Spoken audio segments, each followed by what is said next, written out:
Ladies and gentlemen, it's time for the show. Hello, everyone, and welcome to Terrible Movies with Wonderful People presents Futureworld, the 1976 sequel to Westworld, a franchise still going strong today, which was written and directed by Michael Crichton and released by MGM. The sequel, Futureworld, was directed by Richard T. Heffron, who did the French Revolution. It was written by Mayo Simon, who wrote The Man from Atlantis, and George Schenck, who is a prolific TV producer and a writer, most recently working on NCIS. The music was by Fred Karlin, who has scored over 100 films. Futureworld was released on August 13th, 1976, and is set less than 10 years into the future from that date. It stars Peter Fonda and Blythe Danner, and it made $4.2 million on a $2.5 million budget, which probably means after P&A, paid out points, theater cuts, etc., it probably lost money, at least domestically. As I said, Futureworld is based on the Westworld movie, which was written and directed by Michael Crichton, but Crichton did not want to write or direct the sequel, and MGM declined to fund it.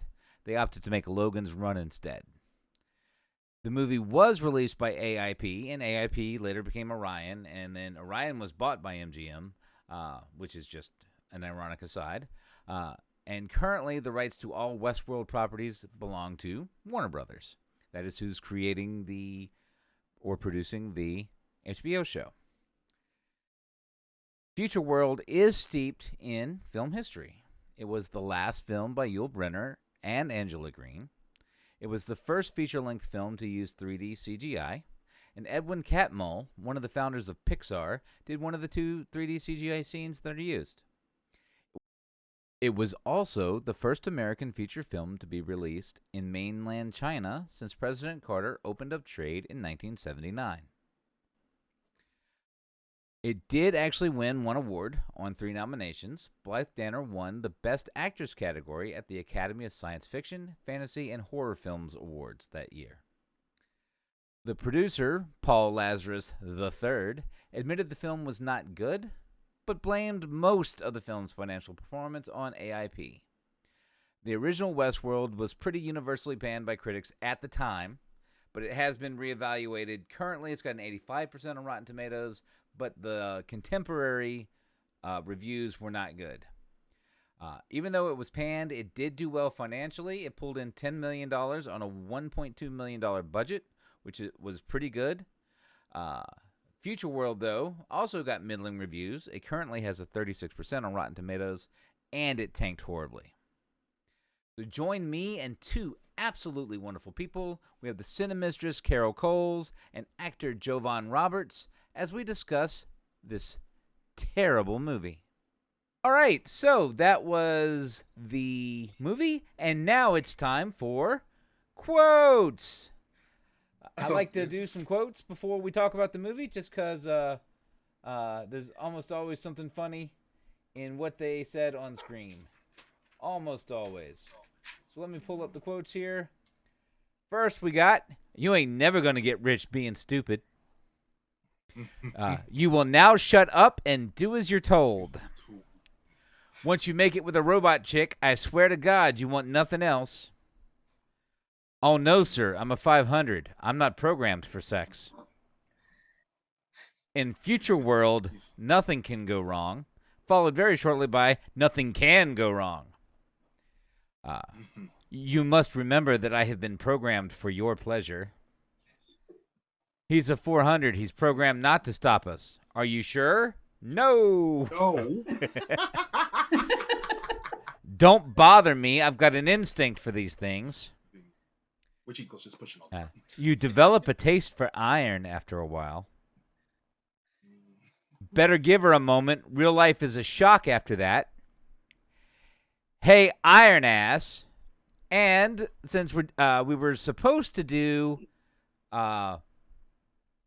Highlander this week, there can be only one. Yep.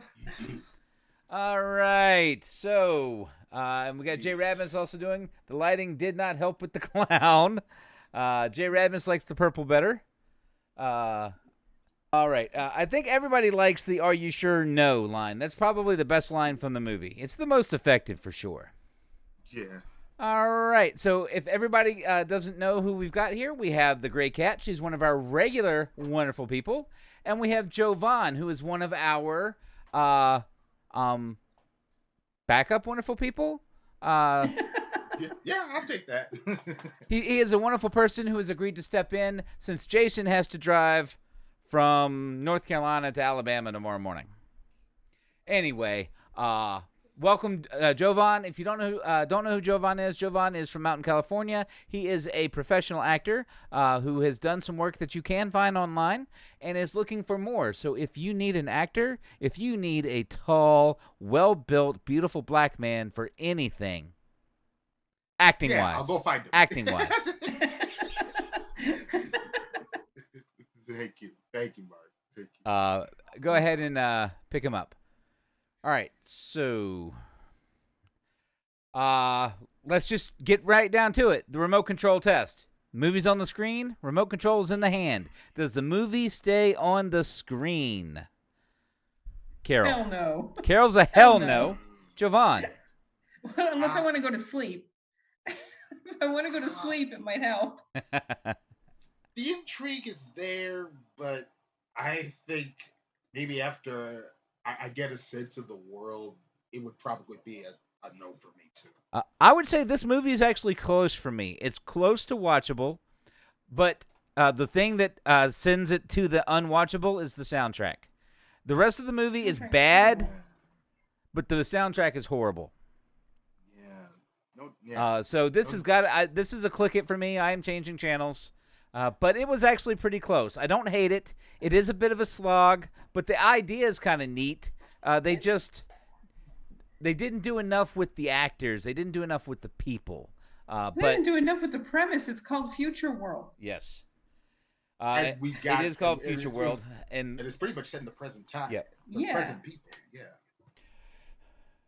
So J. Radmus depends on his mood. He might leave it on. And Marcula said he did actually nod off during this. So I think he's a click it unless he's got insomnia and wants to go to sleep. By the way, did anyone check on Ron? Is he still screwing those sex bots? Oh, God, I do not care. I don't care. That was the worst kind of movie padding. Was it supposed to be comic relief? I think he was supposed to be comic relief, but he should have been the first against the wall in the Robot Revolution. Drop Futureworld. Yep. I wanted him to die so bad. Yeah, he should have been the first against the wall in the Robot Revolution. I seriously thought he would be the first to go. But we only got, one, and it was Harry? Yeah, good old Harry. The only one who actually likes the robots, and the robots killed him. A good bit of irony there for you. Overall impression. Let's talk about overall impression of this film. And I'm going to go to Jovan first this time. So just talk about, just 30,000 feet opinion of this movie. A good idea, but just with bad execution. Okay, go ahead. I'd buy that. Yeah. Carol? Yeah, it's. I can see where they were trying to go, but they never got there. And I would say it's got close. It's a short story's worth of content in a novel's worth of movie. Yeah, no doubt. It just dragged. Yes. For a 100-minute movie, it does not help that you have two very unlikable people in the leads. That is absolutely right. And the difference between 90 and 108 minutes could have all been cut so easily. This could have easily been a 92-minute movie and still told all the story that they told. They could have cut Ron completely out. Yep. Yes, please. Could have cut Ron completely out. Completely out, because he does absolutely nothing and then disappears. He's all excited for the sex bots, but he doesn't think he can handle two.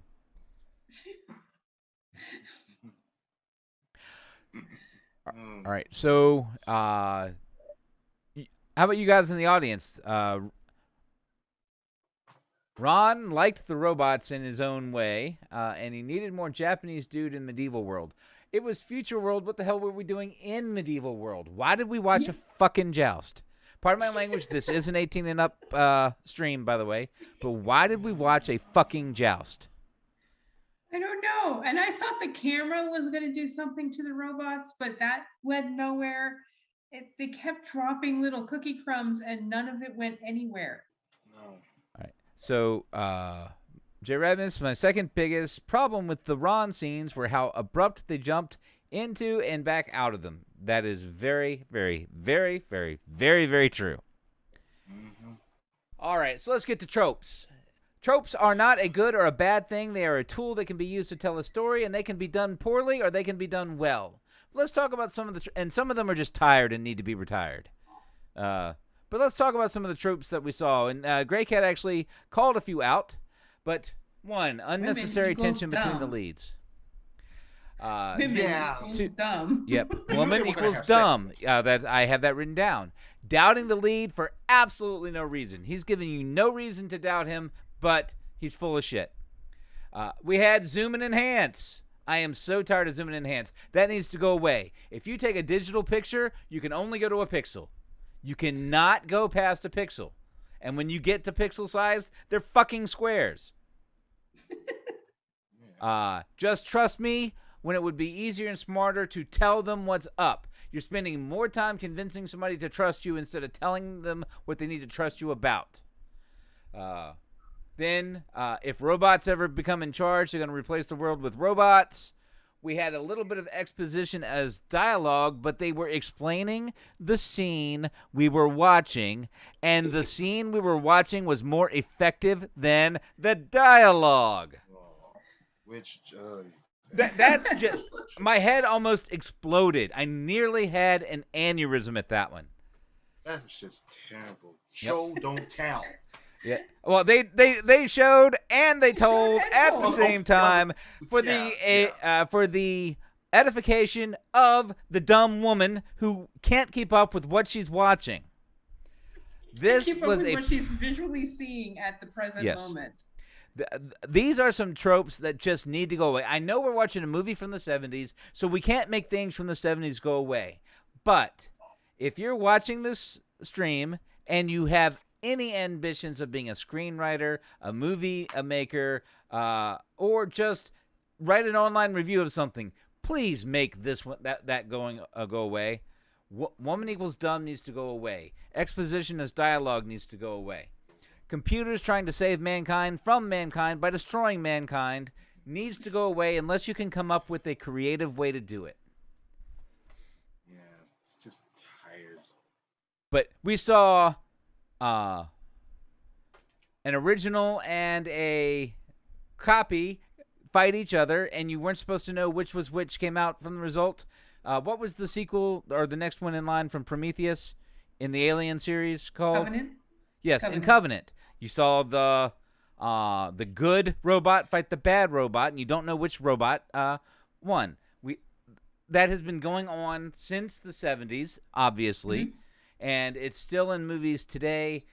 Can we come up with something or a better way, or at least an original way to do that?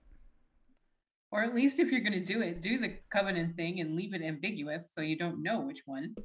Yep. Here, it's like, oh, by the way. Right. You couldn't even give him the middle finger. You couldn't even give him the middle finger. You had to give the whole. Yep. Seems pointless to be in Futureworld when we already have androids. Also, boy, were those robots all about broadcasting they were robots. The whole thing about Westworld was, and the other ones were that they didn't say they were robots. You got to pretend like you were forcing yourself upon a medieval wench. Although, did they ever have any problems where people were coming in and cosplaying as medieval wenches, and then other guys were just coming onto them? And I could see. Well, no, because these two movies were obviously it's only guys doing it. Although there were lots of women on the trams. That's all I'm saying. Trope: future set in sewage treatment plant. Everything's got to be under. You can't make that wall-to-wall carpeting go away. For Futureworld, we didn't see a whole lot of their offices or anything. It's seriously half this movie was spent in just the pipe during the basement. It was just ugly. A good portion of this movie was filmed in the trams and tunnel systems of the Houston, I think, airport. It was filmed. A lot of it was filmed in the same place that Logan's Run was filmed, and I wanted to bring that up. So the original Westworld was an MGM property. They wanted to do a sequel, and the first thing was Michael Crichton said, "No, this isn't a story that needs a sequel. I want nothing to do with it. But you own the rights to do what you want." MGM decided that they were going to make Logan's Run instead, and they did not want to fund 2 science fiction movies the same year. This was before they even had a story. So that's how it got down to a production company that would actually fund this kind of movie at this quality level. So that is what it is. MGM made the right move, I think. And I think Michael Crichton was right. Yeah. Westworld was not a movie that needed a sequel. I think HBO is right. It was a concept that needed further exploration in the same universe. The Westworld show is good. Although the Westworld TV show that came out right after Westworld was not good. I didn't even realize there was one. Yeah, it got less than a season, I believe. That makes sense. MGM made the right move, and Jay Radmus says, "Lucky us." Also, let's just do a shout out to Jay Radmus. He is one of the leaders of the Resistance. It's quite possible that we are dumber for having watched this one. That is true. Every time that What's-Her-Face was on the screen, I felt my IQ dropping. Yes. Yes, Markula, I know you got it.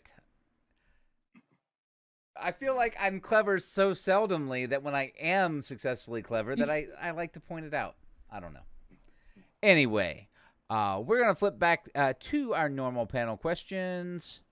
And we're going to talk about the best and worst scene and the best and worst character. All right, so I'm going to kick this one to Carol first. Your best scene and your worst scene. Okay, well, worst scene is definitely that dream sequence, because what the hell? I was embarrassed for Yul Brynner. Yeah. I was embarrassed for Blythe Danner, and that's rare. What? Yeah, that was just incredible padding, and it was meaningless. It was absolutely meaningless. Completely meaningless. It made no sense, and it added nothing to the movie. The only thing... Go ahead, sorry. The jousting scene, because it just reminded me of Ren Fair. The only reason they did that scene with the dream with Yul Brynner was because they wanted to be able to say Yul Brynner was in the movie. That's the tie-in. They could have just had his bot come back. I don't know. They find him in the basement or something. Boom, he's back. This was embarrassing. That's what I thought it was going to be.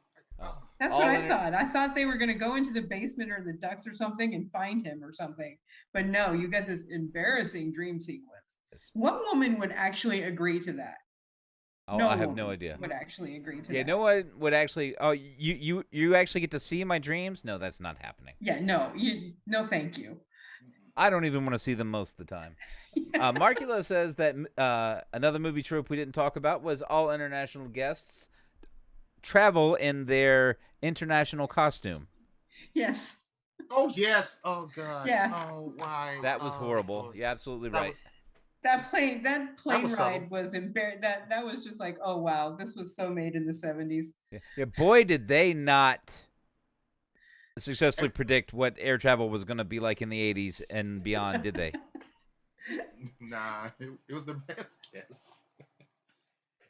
Yeah, they're no longer floating bars. They're floating sardine cans where you're just jammed in there. You can't move. All right, Jovan, Loveman95 in the flesh. What are your best scene and worst scene? For me, the worst scene, I guess for me, would be when the main characters both do it. I was just. So the implied love scene between the main characters. Yeah, the implied love. Yeah, that was just like an 90s. I was just waiting for that, and it's like, Fine, here it is. At least they didn't. At least they didn't stay on it. But yeah, that was still. Yeah, at That least we was didn't have to see Peter Fonda's taut buttocks or anything like that. Oh. It was all a lot of him and a duplicate of him. Yes, we did. Yes. Although they had a drape or a paper, whatever, over top of the naughty bits. If you're gonna make a duplicate of him, wouldn't you make that duplicate a better shot? Yeah. Why would you give him the bad shot? So I'm actually wondering all of your faults too. I'm wondering if you took the glasses off the robot, if he had bad vision. Yeah. Mm-hmm. Yeah. Yeah. Why did you? Yule's cameo. Why would the robot need glasses? Markula agrees. Yule's cameo absolutely embarrassing, and I would have to say the same thing. He died of cancer not too long after this movie came out. Actually, it was the final scene he ever shot, and it is just not indicative of his career. Except there are portions of his career that were a bit on the problematic side, like the King and I. That's mostly because they cast him in roles he wasn't necessarily suited for. Yep. All right, and worst character?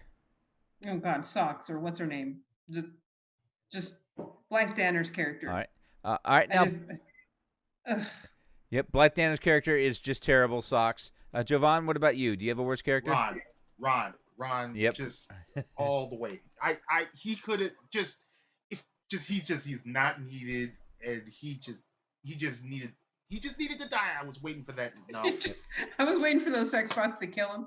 Yeah. And never went back, and it's like, oh, maybe they did. Maybe we just didn't get to see that. Now, Raul, I would like to point out that at least with Markula, at least with Raul Julia doing Street Fighter, they paid him a butt ton of money for that. He shot that movie for one reason and one reason only, and that was to make sure that there was enough money in the bank to leave to his family. He knew, I think he knew a year before that he didn't have long. So you got to say that for Raul Julia. It was a crappy movie, but he wasn't crappy in it. No. But so I'd rank this one. I would rank Street Fighter as way less embarrassing than that scene with Yul Brynner. But that's just me. I don't know. That's just an opinion, and they're both crap movies. I find it embarrassing because it made absolutely no sense. Has she ever seen that robot before? I don't know. Why would she dream of him? I have no idea. Nothing in this movie made sense. Not a single bit of this movie made anything resembling sense. After the premise is made, and the premise makes sense, but from there, they don't do anything. They don't do anything with it, and nothing makes sense. I just cannot figure out why. Just why. I'll tell you what I was waiting for. I was waiting for Dr. Schneider to be revealed as a robot too. Yeah. Yeah. They actually. But then he lost his temper at the end, and I'm like, well, maybe he's not. Maybe he's just, Yeah. They did have one slip, I thought, with Dr. Schneider. He used a we pronoun when talking about robots that I thought might indicate or would be interesting if they had explored that even the person designing the humans that replaced the robots was a robot. I thought that would have been pretty cool. He used the pronoun. I thought that we were going to get that reveal. We didn't. They couldn't even get that right. Oh, yeah. Markula reminded us that she did see some film of Yule, shot from a very cinematic low angle, by the way, when we were watching the disaster footage. Wow, those were some cinematic low angles that those security cameras got. Aren't security cameras generally, up high? Yeah, they're high. They're not aiming directly at your stuff. Yes. Yeah. But yeah, that was that is right, Markula. We did see that. So maybe that's where she got the idea. I know that I don't generally have sex dreams about people that I saw in disaster footage. But that's just me. I'm not trying to kink shame. I mean, he killed a bunch of people. Yeah. I'm not trying to That's kink a shame. thing? Not trying to kink shame whatsoever.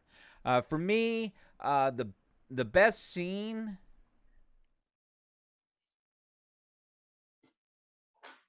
The best scene has to be when they're searching around and he says, "You know what you're doing?" And the guy goes, "No." That's the best scene, the best line. It's the only part of the movie that really was was a whole well done scene. And then the worst scene for me, it's got to be the ending when they're flipping them the bird, just because it was so obvious that that there was never going to be anything but a happy ending in this movie. Right. And it was so. It was just a letdown. It was like the whole movie's a letdown, the last scene's a letdown, and it just that was the culmination. For me, I gotta agree with you. Socks is by far the worst character. Ron is second for me, and I can see where those two would be flip flopped. But Ron is just so useless as to at least be less offensive. And then for me, the best character, I gotta say, it's the faceless robot. He doesn't say anything. Yeah, he has no lines. And He they did tried cry. and they tried to invoke any emotion with him. It's like, we know he's not crying. Like, why did He can't cry. He'll short circuit himself. yes. Kind of like the Tin Man rusted himself. But Markula agrees with me. That's the best scene and the best line. How about the rest of you guys out there listening? So let's get to what worked and what didn't work. And let's talk about what worked first, because I think that's going to be the shortest part of the conversation. And I'll go first. For me, what worked was the premise. The premise of this movie is a very workable premise. The cinematography, not bad. The sound, at least we didn't have a lot of sound fading in and out. The soundtrack, we'll talk about that.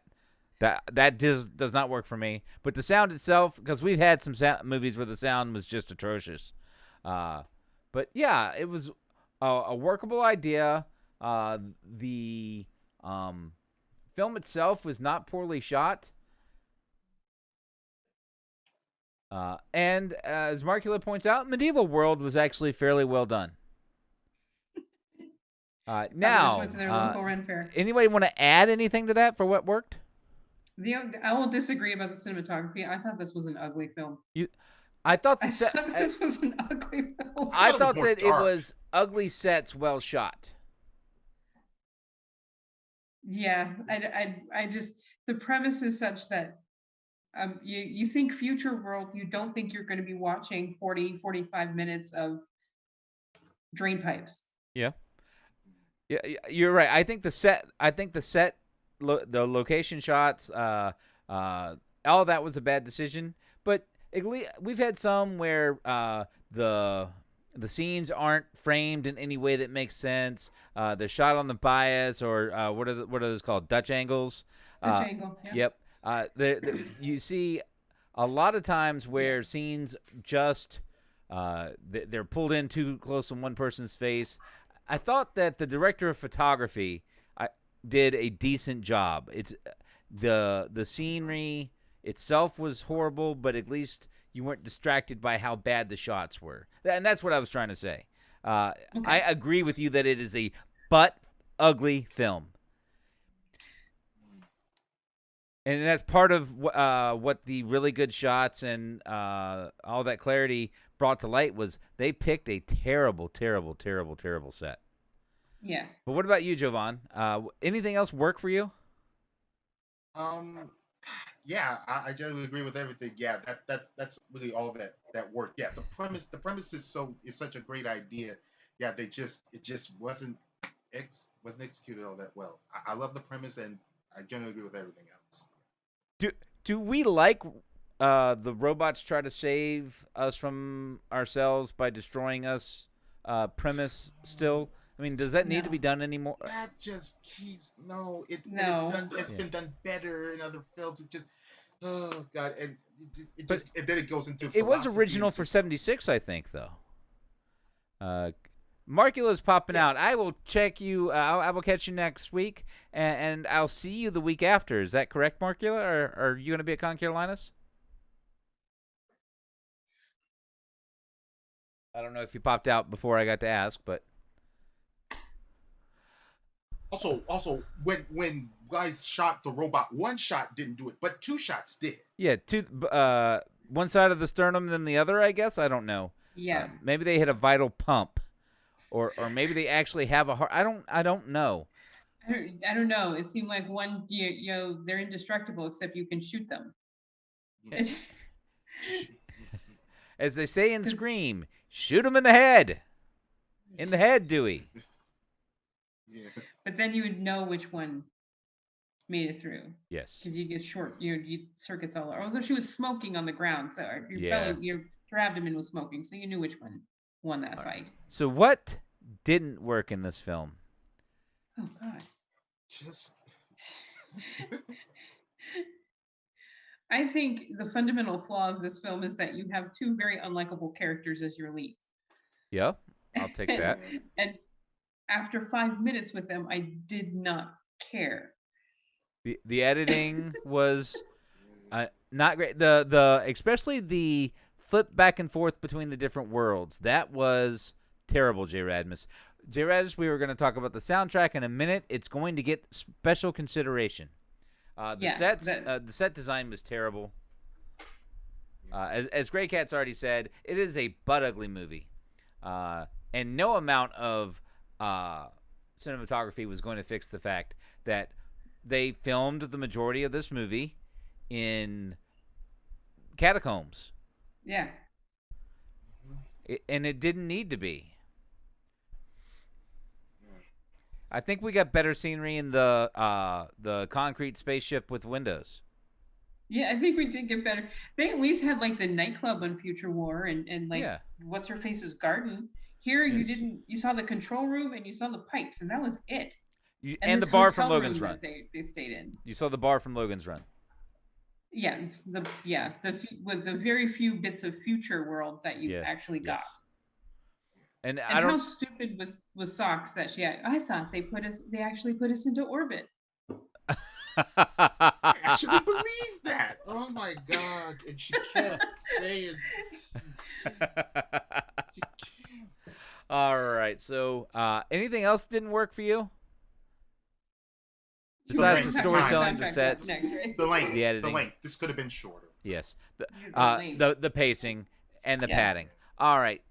So, let's get to the 800-pound gorilla in the room, the soundtrack. Jesus, that was a movie of the week soundtrack. That was horrible. So, what was with the completely irrelevant, inappropriately timed, suspenseful music when nothing was happening? They're like climbing ladders. What are you doing? Yeah, I just. That's jump scare music.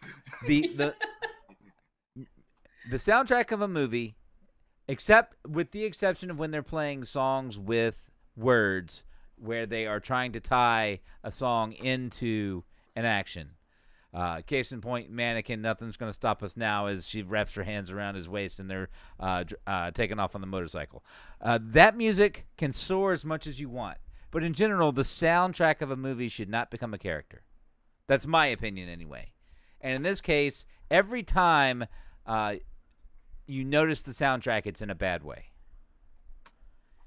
It's detracting from the scene. If the soundtrack is going to be a character, it needs to be a really, really good soundtrack. Like I would think that's, to me, Star Wars. The soundtrack to Star Wars is its own character. Yes. But it's a damn good soundtrack. Yes, it's a damn good soundtrack. It's a damn good score. I've seen a couple movies recently where the score and the sound design are basically its own character. But it works, and it's very good. Here, the movie was just so generic, and it was loud. And you're just throwing generic loud music on top of walking around pipes, and it was like, God damn, this is boring. Can you believe it just exacerbated the boredom that this movie and Logan's Run came out in the same year and Star Wars came out the next year? Doesn't this just feel like a completely different era? Yeah. Yeah, there was a life before Star Wars, and then there's a life after Star Wars. Yes, but this was being shot at the same time Star Wars was being shot. Because Star Wars took 3 times the amount of time to shoot and edit than this one did.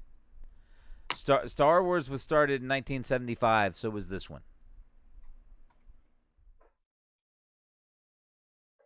So this movie it came out the year before, but it is contemporary to Star Wars. It's God, it does not show. It's contemporary to Logan's Run, and that doesn't. And Logan's Run is very dated now. Yeah. But it's still, they don't seem like the same movie. I mean, the same era.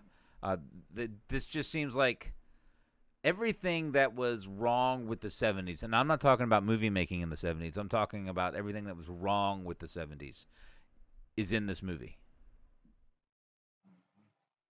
Definitely. And I'm so tired of casual misogyny and assuming that it's going to live into the future. Yeah. Yeah. Yeah. You're going to sit down and shut up. No. As a matter of fact, if you tell somebody to sit down and shut up in today's world, you're probably going to see HR and a few other things. Ask Rupert Murdoch. If not a pink slip. Yes. Yeah. All right, so I think the last question is, could it be saved? Is there a decent movie somewhere in this film? No. Not as it's shot.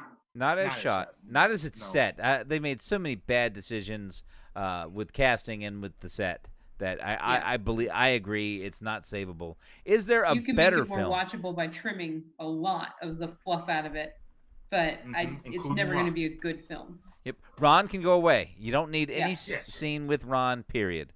I think most of the control room scenes can go away. Especially, why were they showing an actual rocket launch on the control room screens for the robots to watch when it wasn't actually launching? I don't understand why they needed to see a rocket launch. I don't know. I don't. Maybe it's for their programming. Maybe for their programming. And here's the other one, and I said this one in chat. This bothered the hell out of me. They hypnotized the general. They hypnotized the general. And then all of a sudden, on the screen, you could see what the general looked like in his own mind. Yeah. From a security camera. It wasn't one of those couches. Like the dream thing? Yeah, I don't know. Because they're seeing dreams? Yeah, but not with a security camera. They didn't have no leads on that man's head. No. Anyway, it's another movie that could be executed better, but starting with a script. Robots to the different countries? That's never done yet. And that is a big question. What happens if reporters got out? Okay, so I guess they'll spread the word, but what happens if one of those world leaders gets caught in a sprinkler? Or goes outside in a rainstorm. They're going back to Russia and Japan. I think they're going to get some rain. Yeah, I mean, Japan's got a rainy season. Okinawa sees the occasional monsoon. Yep. I don't know. There were just some really poorly thought out parts of this movie. Especially seeing the results of the hypnosis. That really did bother me. That was silly. Another thing that I don't think anybody called out, but in the movie, one of the people had a silver gun and the other one had a dark gun. And I'm talking about the clones for Peter Fonda's character. So good Peter Fonda had one color gun, bad Peter Fonda had the other color gun, except they kept switching. They forgot which prop they were probably using scenes that they filmed for one character as another character. Yes, probably. They forgot what they were filming. All right, so I think we have talked that one to death. I think we have talked it to death. So, any final words or thoughts about the film? No, I had never seen this one. I had seen the original Westworld, but I don't think, I'd never seen Futureworld, and now I know why. Yep. Now we know why this movie... Cross that off my list. Yep. Was this a bucket list? No. No. No. Please believe me when I say I'm not trying to objectify you, but your hair looks really good today. Oh, thank you. Your hair looks really good. Jovan, I always objectify you. You're smoking. Yes, he's Smoking. All right, so I think this will conclude our movie talk for the night. I think that we've all given this a pass on the remote control. I mean, a fail on the remote control test. Wow. And it is unsavable. So maybe somebody can write a better script and shoot a better movie, but with the script they had and the set that they had and the actors that they had, there's not a good movie in this one. This was just $2.4 million down the drain. Which is a shame because it was a good idea, and Peter Fonda's done good work. Oh, yeah. That character they wrote for him was just spectacularly bad. Ass. And Blythe Danner is not good work. a bad actress either.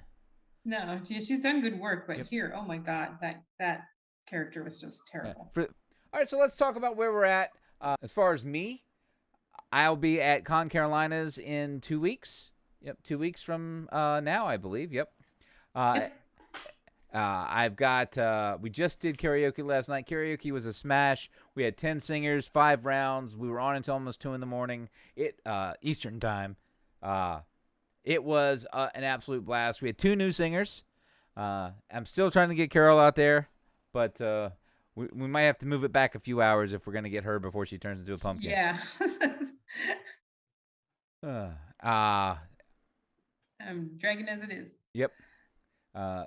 And that's something when we say about that movie. That movie had medieval disease because it was dragon ass. It was dragon ass. Yeah. It was dragon ass. Horribly. All right. You can find Carol on the screen. If you're looking at the screen right now, the Cinemistress, GeekRadioDaily.com, GuardiansOfTheGeekery.com, and PopRicaReviews.com, Refried Scenes. I also understand you have a new review up today for Men. Yeah, I did. I dropped my review for Men. Oh. Not just in general. I'm just reviewing guys that I saw. No. Oh, okay. It's the movie Men.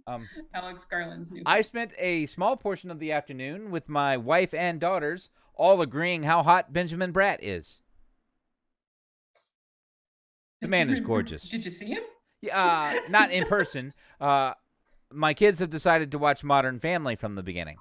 Ah, okay. And Benjamin Bratt plays Manny's biological father, who shows up from time to time. What's that? I'm a Law and Order junkie, so yes. Yeah, I know him from long ago. Although I think he's better looking in Modern Family. He was also in Doctor Strange. Yeah. Age has definitely sat well with him. Mm-hmm. Are we allowed to talk about the character cameos in Doctor Strange yet? Has it been long enough? It's been, what, 2 weeks? Yeah, I think so. 2 weeks? Yeah, I think 14 days is good enough. Okay, because I just got to say, John Krasinski as Mr. Incredible, oh, I'd like that so much. Well, guys, this has been excellent. I love watching these movies with you guys. Just let me know if there's anything that I can do better.